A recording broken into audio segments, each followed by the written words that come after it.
မင်္ဂလာပါလူငယ်တို့ဒီမှာရှိတဲ့လူငယ်တွေသိကြတဲ့အတိုင်းကျွန်တော်ငယ်ငယ်ကအချင်းချင်းကြာရှုံးခဲ့ပူပါတယ်။ကျောင်းမှာလည်းဆောင်းပွဲချောက်ပြီးတယ်။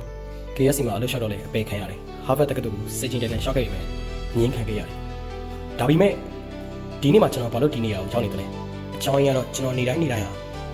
ကိုယ့်ဘဝအကြောင်းကိုအမြဲတွေးတော့ဆင်ခြင်နေလို့ပါပဲ။ကျွန်တော်တခုတော့မေးပြရစီ။မင်းတို့ကကိုယ့်ဘဝအကြောင်းနေတိုင်းတွေးပြကြရတာ။ဒါမှမဟုတ်မနက်မိုးလင်းလာတယ်။ကျောင်းသွားတယ်။အင်စာလုပ်တယ်။ဖုန်းပုတ်တယ်။အိတ်တယ်။ပြီးရင်ဒါကိုပဲထက်ခါလုပ်နေရလား။အကဲဒါတွေပဲထက်ခါလုပ်နေရဆိုရင်တော့ဒီနေ့မှာဘဝကမင်းတို့ကိုအံ့အားသင့်အောင်လုပ်ပါလိမ့်မယ်။ဒါပေမဲ့ကောင်းတဲ့ဘက်တော့မဟုတ်ဘူးပေါ့။အနာဂတ်မှာအောင်မြင်ခြင်းနဲ့ပျော်ရွှင်ခြင်းနဲ့ကိုယ့်ကိုယ်ကိုဂုဏ်ယူခြင်းနဲ့ဆိုရင်နေတိုင်းကိုယ့်ရဲ့တိုးတက်မှုအတွက်စပြီးတွေးတော့ရပါမယ်။ဒီနေ့မှာမင်းဟာမနေ့ကအတိုင်းပဲရှိနေသေးရဆိုရင်မင်းအချိန်တွေကိုဖြောင်းတိနေရပါပဲ။တိုးတက်မှုဆိုတာဆောင်ပဲအောင်တာအမှတ်ကောင်းတာတစ်ခုတည်းကိုပြောတာမဟုတ်ဘူး။နေတိုင်းအသစ်တွေကိုလေ့လာသိယူနေဖို့ပါပဲ။ကဘာကြီးကအရှိန်ဟုန်နဲ့ပြောင်းလဲနေတာမို့လို့မင်းကတနေရာထဲမှာရက်နေမယ်ဆိုရင်တကယ်တော့မင်းကနောက်ပြန်ဆုတ်နေရတယ်အတူတူပါပဲ။တစ်ပင်တစ်ပင်လို့ရှင်းသန်ကြီးထောက်ပါတစ်ပင်တစ်ပင်ကိုကြည့်လိုက်ပါရာသီဥတုဘလောက်ပဲဆူဆူလူတွေကသူ့ရဲ့တကိုင်းတွေကိုဘလောက်ပဲခုတ်ပြသူတို့ကဘယ်တော့မှကြီးထွားမှုကိုမရတတ်ပါဘူးရှင်သန်ကြီးထောက်ဖို့နီလန်းတွေကိုအမြဲရှောင်ပေးပါတယ်မင်းတို့လည်းအဲ့ဒီတစ်ပင်ကိုဖြစ်ရမယ်အသစ်တွေကိုတင်ယူပါကိုကိုစင်ခေါ်ပါပိုကောင်းအောင်အမြဲတမ်းကြိုးစားပါတို့တက်မှုဆိုတာစာအုပ်ထက်ကပဲလာတာမဟုတ်ဘူးအတွေ့အကြုံလေးအမားတွေနဲ့အသစ်တွေကိုစက်သက်လုပ်ချင်းကနေလာတာပါအသစ်တွေကိုစမ်းသပ်ဖို့ကြောက်နေမယ်ဆိုရင်မင်းကတို့တက်ဖို့ကြောက်နေရပါပဲမင်းတို့တွေကတချို့ကစီးပွားရေးလုပ်ချင်တယ်ဒါပေမဲ့ရှုံးမှကြောက်ကြတယ်တချို့ကရေချင်းတိုးတက်ချင်ကြတယ်ဒါပေမဲ့လေးချင်းဖို့ကြတော့ပြင်းနေကြဒီလိုအတွေ့မျိုးနဲ့ဆိုရင်နေ့တိုင်းလွယ်လွယ်တိုးတက်နိုင်ပါမယ်နေ့တိုင်းကိုပြန်ပြီးပါဒီနေ့ငါဘာတင်ယူခဲ့တယ်လဲငါဘာရီပိုကောင်းအောင်လုပ်နိုင်ခဲ့တယ်လဲအကယ်၍အဖြစ်မရှိဘူးဆိုရင်မင်းဒီနေ့တရက်ကိုဖြုံးတိလိုက်တာပါပဲနေ့ရက်များကိုလက်ဟာသာဖြုံးတိမရင်တော့မင်းရဲ့အနာဂတ်ကိုဖြုံးတိပလိုက်တာအတူတူပါပဲစင်ဂျူတွေကိုရှက်တန်းကရှက်ပါလူငယ်တော်တော်များများကစင်ဂျီပေးရတာကိုတိတ်ကြိုက်ကြတယ်ဆရာကကျွန်တော်ကိုမကြည့်လို့ဆောင်ဝဲကြတာထောင်တင်ကျိုးတော်လို့အိမ်စာမလုပ်တာလားအစိုးရကမကောင်းလို့ငါမအောင်မြင်တာစဖြစ်စင်ဂျီတွေကြည့်ပါဦးကျွန်တော်နှုတ်ဝက်ချက်တစ်ခုပြောပြမယ်ကဘာကြီးကမင်းရဲ့စင်ဂျီတွေကိုဂိမ်းမဆက်လို့ဘဝကကျန်နေပါဘယ်သူကမှမင်းနာမှာရက်ပြီးအိုးတနာဆရာလေးငါမင်းတို့အားလုံးလာပြင်ပြီးမယ်လို့ပြောမှာမဟုတ်ဘူးမင်းလေးချသွားရင်ဘယ်သူမှလာထူပေးမှာမဟုတ်ဘူးမင်းပါလာမင်းပဲပြတ်ထားရမယ်အောင်မြင်ခြင်းသူတစ်ပေါက်ကိုအပြစ်တင်တာတွေကိုရှက်လိုက်ပါကို့အနာဂတ်ကိုကိုယ်တိုင်တောင်းဝင်ချပါဟုတ်ပါတယ်တခါတည်းဘဝကမတရားဘူးကိုအမမဟုတ်ပဲပြဿနာတွေနဲ့ရင်ဆိုင်ရတတ်ပါတယ်ဒါပေမဲ့အဲ့ဒီအခြေအနေတွေကိုဘယ်လိုလိုက်ရောညှိထွေဖြစ်အောင်နေထိုင်ရမလဲဆိုတာသင်ယူရဘဝကမကောင်းတဲ့ဖက်ချက်တွေဝေပေးလာရင်တော့အဲ့ဒီဖက်ချက်တွေကိုကောင်းကောင်းကစားနိုင်အောင်ကြိုးစားပါညီညွတ်နေုံနဲ့အခြေအနေကပြောင်းလဲမလာပါဘူးအဲ့ဒီလောက်ဆောင်မှုကပဲပြောင်းလဲပေးနိုင်တာပါနောက်တစ်ချိန်စင်ကျင်ပေးခြင်းစိတ်ပေါက်လာရင်ခဏရပ်ပြီးစဉ်းစားပါဒီစင်ကျင်ကငါ့ကိုကူညီနေရလားဒါမှမဟုတ်ငါ့ကိုတားဆီးနေရလားဆိုတော့စင်ကျင်ပေးတော့ရပ်ပြီးတက်တွေ့ဆောက်လုပ်တဲ့အချိန်ကစလို့မင်းရဲ့ဘဝပြောင်းလဲလာတာကိုမြင်တွေ့ရပါလိမ့်မယ်အမားရီစီကတင်ယူပါလူအများစုကကြာရှုံးမှာကိုကြောက်ကြတယ်ဒါပေမဲ့ရှိစရာကောင်းတဲ့အမှန်တရားတစ်ခုကတော့မင်းဘယ်တော့မှမကြာရှုံးဘူးရင်ဘယ်တော့မှအောင်မြင်မှာမဟုတ်ဘူးဆိုတော့ပါပဲကြာရှုံးမှုဆိုတာလမ်းဆုံးမဟုတ်ပါဘူးခီးစဉ်ရဲ့အစိပ်ပိုင်းတစ်ခုပါကြာရှုံးမှုတိုင်းကမင်းကိုတစ်ခုခုသင်ပေးတော့ပါတယ်စပိန်စီတင်တဲ့အချိန်ကိုမြင်အောင်ကြည့်ပါပထမအချိန်လဲကြမယ်ဒုတိယအချိန်ထပ်လဲကြမယ်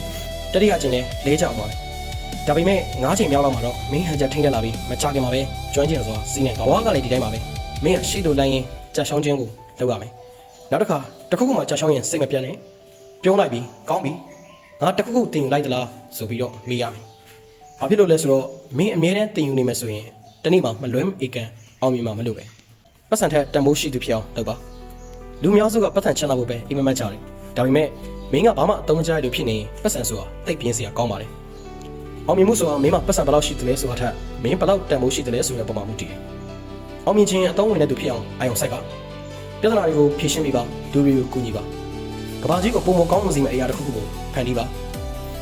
မင်းကအသုံးဝင်တဲ့သူဖြစ်လာတဲ့အခါအောင်မြင်မှုကနောက်ကနေအလိုလိုလိုက်လာပါလိမ့်မယ်မင်းကဘာကြီးကိုတန်ဖိုးတွေပို့ပေးနိုင်လေအောင်မြင်မှုတွေပိုရလေပါပဲပေါင်းစပ်ဆိုင်နဲ့ဆက်တဲ့ပြောဆိုမှုမင်းရဲ့တငယ်ချင်းတွေကိုငါ့ကိုပြပါမင်းရဲ့အနာဂတ်ကိုငါပြောပြမယ်အပြင်းထူတဲ့သူတွေနဲ့အချင်းကုန်ရင်မင်းလည်းမချခင်ပြင်းလာလိမ့်မယ်အစိုးမြင့်သမားတွေနဲ့ပေါင်းရင်မင်းလည်းအစိုးမြင့်လာတက်လိမ့်မယ်ဒါပေမဲ့မင်းကစူးစမ်းအထောက်ပြီး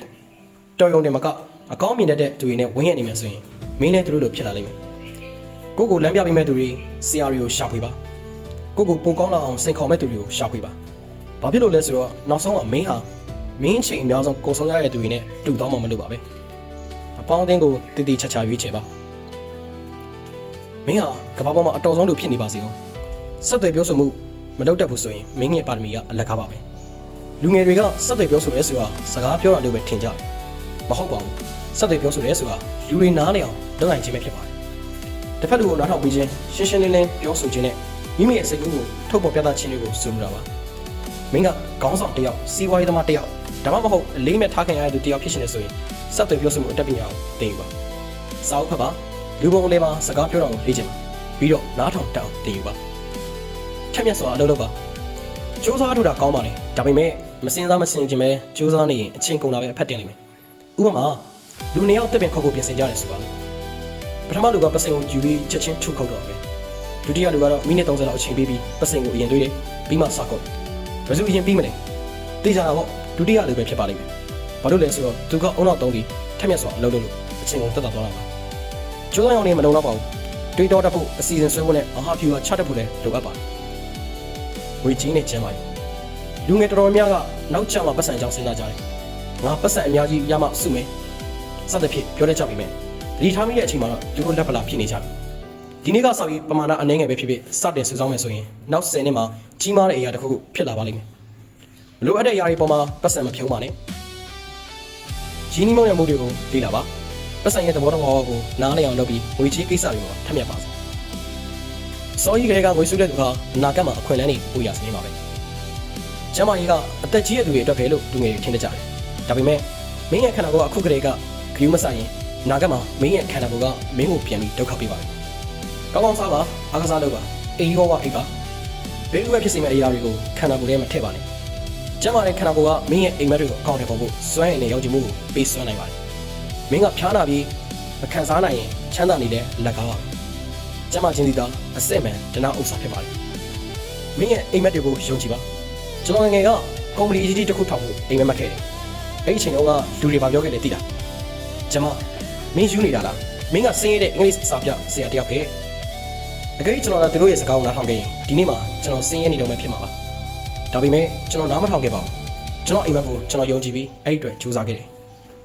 မင်းရဲ့အိမ်မက်ဟာမင်းရဲ့အပိုင်းဖြစ်ပြီးတခြားဘယ်သူမှနားလည်ပေးနိုင်မှာမဟုတ်ဘူးတချို့ကမင်းကိုတောင်းပြောင်းကြလိမ့်မယ်တချို့ကတန်တရားဝင်ကြလိမ့်မယ်ဒါပေမဲ့မင်းရှေ့ဆက်သွားရမယ်ဘာလို့လဲဆိုတော့နောက်ဆုံးကမိမိအိမ်မက်ကိုယုံကြည်တဲ့သူတွေပဲအဲ့ဒီအိမ်မက်ကိုလက်တွေ့အကောင့်ထဲပေါ်နိုင်လို့ပါပဲဘဝကတော်တော်လေးပါတကယ်ချင်းလို့ပါဒီနေ့မှာမင်းနောက်ချောင်းကိုပြန်ကြည့်ပြီးမေးလိုက်မယ်ငါတကယ်ပဲဘဝကိုအထိပ္ပယ်ရှိရှိဖြတ်တန်းခဲ့တာလားဒါမှမဟုတ်ဒီတိုင်းပဲအသက်ရှင်နေခဲ့တာလားဒီနေ့မင်းရွေးချယ်တဲ့ရွေးချယ်မှုတွေကမင်းရဲ့အနာဂတ်ကိုပုံဖော်ပေးမှာပါဒါကြောင့်နေတိုင်းကိုယ့်ဘဝအကြောင်းကိုတွေးပါမင်းတိုးတက်နေရလားမင်းတင်ယူနေရလားမင်းတာဝန်ယူတတ်ပြီလားမင်းကအသုံးဝင်တဲ့သူဖြစ်ပြီလားမင်းဘေးနားမှာလူကောင်းတွေဝင်းရထားရလားမင်းကျမ်းမာရလားမင်းပတ်စံစုနေရလားမင်းအိမ်မက်တွေမနေတုံးမဲလားဒီအရာတွေကိုဒီနေ့ကစပြီးစဉ်းစားမယ်ဆိုရင်မင်းရဲ့အနာဂတ်ကတောက်ပလာပါလိမ့်မယ်ပြီးတော့မှတ်ထားပါဘယ်တော့မှအိမ်မက်မက်တာကိုနေရတက်လိုက်ပါနဲ့အချင်းဆိုတာအကန့်အသတ်မရှိဘူးလူငယ်တော်တော်များများကငါနောက်မှကြိုးစားမယ်အနာဂတ်အကြောင်းနောက်မှစဉ်းစားမယ်ငါမှအချိန်ကြီးအများကြီးရှိသေးတယ်လို့ထင်နေကြတယ်ဒါပေမဲ့အချိန်ကတိတ်မြန်ပါတယ်အခုကလေးကလက်တွေ့မလုပ်ရင်ဒီနေ့အသက်30 40ဒါမှမဟုတ်50ရောက်တဲ့အခါငါအချိန်ကြီးဘယ်ရောက်ကုန်မှလိမ့်ဆိုပြီးအံ့ဩနေရပါလိမ့်မယ်လူငယ်တွေလှုပ်လှရှိတဲ့အကြီးမားဆုံးအမှားကတော့သူတို့မှအချိန်ကြီးထာဝရရှိနေမယ်လို့ထင်နေကြမှာပဲတကယ်တော့မင်းဖြောင်းတိလိုက်တဲ့နေ့ရက်တိုင်းဟာဘယ်တော့မှပြန်မရနိုင်တော့တဲ့နေ့ရက်တွေပါအောင်မြင်တဲ့သူတွေကအနာဂတ်အကြောင်းတစ်နေ့မှတစ်ချိန်တွေးရမှာမဟုတ်ဘူးနေ့တိုင်းတွေးတာပါအများစုကအိမ်မက်ကြီးကြီးမားမားရှိကြရင်ပြီးပြည့်စုံတဲ့အချိန်ကိုစောင့်နေကြလို့ဘယ်တော့မှမစားဖြစ်ကြဘူးငါပတ်စံရှိမှစားမယ်ချောင်းပြီးမှစားမယ်ငါစင်းနေဖြစ်မှစားမယ်နဲ့ပဲအချိန်ကုန်ကြတယ်ကျွန်တော်ပြောပြမယ်ပြီးပြည့်စုံတဲ့အချိန်ဆိုတာဘယ်တော့မှရှောက်တော့မှာမဟုတ်ဘူးစတင်မှုအကောင်းဆုံးအချိန်ကအခုပါပဲမင်းကပြီးပြည့်စုံနေစရာမလိုဘူးအားလုံးသိနေစရာမလိုဘူးအရာအလုံးအဆင်ပြေနေဖို့မလိုဘူးမင်းတို့ကမှကစတင်လိုက်ဖို့ပါပဲပြီးပြည့်စုံတဲ့အချိန်ကိုစောင့်နေတဲ့သူတွေကဘဝတစ်လျှောက်လုံးစောင့်ရင်းနဲ့ပဲဘာမှမအောင်မြင်ပဲပြီးဆုံးသွားကြတယ်အိမ်မက်တွေကစွမ်းအားရှိပါတယ်ဒါပေမဲ့လက်တွေ့မပါတဲ့အိမ်မက်ကစိတ်ကူးရင်မတတ်တတ်ပါဘူးကျွန်တော်အကြည့်ပါကျွန်တော်အလီဘာဘာကိုစတင်တော့ကပတ်စံမရှိဘူးအတွေ့အကြုံမရှိဘူးအဆက်အသွယ်လည်းမရှိဘူးလူတွေကကျွန်တော်ကိုယူနေတာလို့ပြောခဲ့ကြတယ်ဒါပေမဲ့ကျွန်တော်အိမ်မက်ကိုယုံကြည်ပြီးနေတိုင်းစူးစမ်းခဲ့တယ်ဒီနေ့မှာတော့အဲ့ဒီအိမ်မက်ကလက်တွေ့ဖြစ်လာခဲ့ဒီမင်းကုန်းကနေတခုတည်းကိုပဲမှတ်မိနေမယ်ဆိုရင်ဒါကိုမှတ်ထားပေးပါမင်းရဲ့ဘဝဟာမင်းရဲ့တာဝန်သာဖြစ်တယ်မင်းအတွက်ဘယ်သူမှလာအသက်ရှင်ပေးမှာမဟုတ်ဘူးမင်းရဲ့အိမ်မက်အတွက်မင်းကလွှဲရင်ဘယ်သူမှငါတိုက်ပွဲဝင်မှာမဟုတ်ဘူးကြောက်ရှောင်းရင်သူ့တဘောကိုအပြစ်မတင်နဲ့အောင်မြင်ရင်လည်းမင်းကိုယ်တိုင်စူးစမ်းခဲ့လို့ဖြစ်ပါတယ်ဆရာတွေကလမ်းပြပေးနိုင်တယ်မိဘတွေကပံ့ပိုးပေးနိုင်တယ်ဒါပေမဲ့နေ့ရက်တွေရဲ့အဆုံးသတ်မှာတော့မင်းရဲ့အနာဂတ်ကိုမင်းကိုယ်တိုင်ပဲတည်ဆောက်ရမှာပါဒါကြောင့်တကယ်ချင်းတို့နောက်ဆုံးတွေးတစ်ခုအနေနဲ့ခြံထားခဲ့ပါရစေကိုယ့်ဘဝအကြောင်းကိုတစ်နှစ်မှတစ်ခါတစ်လမှတစ်ခါမဟုတ်ပဲနေ့စဉ်နေ့တိုင်းစဉ်းစားဆင်ခြင်ပါဘာလို့လဲဆိုတော့မင်းကဒီနေ့ကိုတေချာ view site ဆောက်ရှောက်မယ်ဆိုရင် မင်းရဲ့အနာဂတ်ကသူ့အလိုလိုအဆင်ပြေချောမွေ့သွားမှာမလို့ပါပဲပြီးတော့မှတ်ထားပါအိမ်မက်မှတ်တာကိုဘယ်တော့မှမရက်တက်လိုက်ပါနဲ့ကျေးဇူးတင်ပါတယ်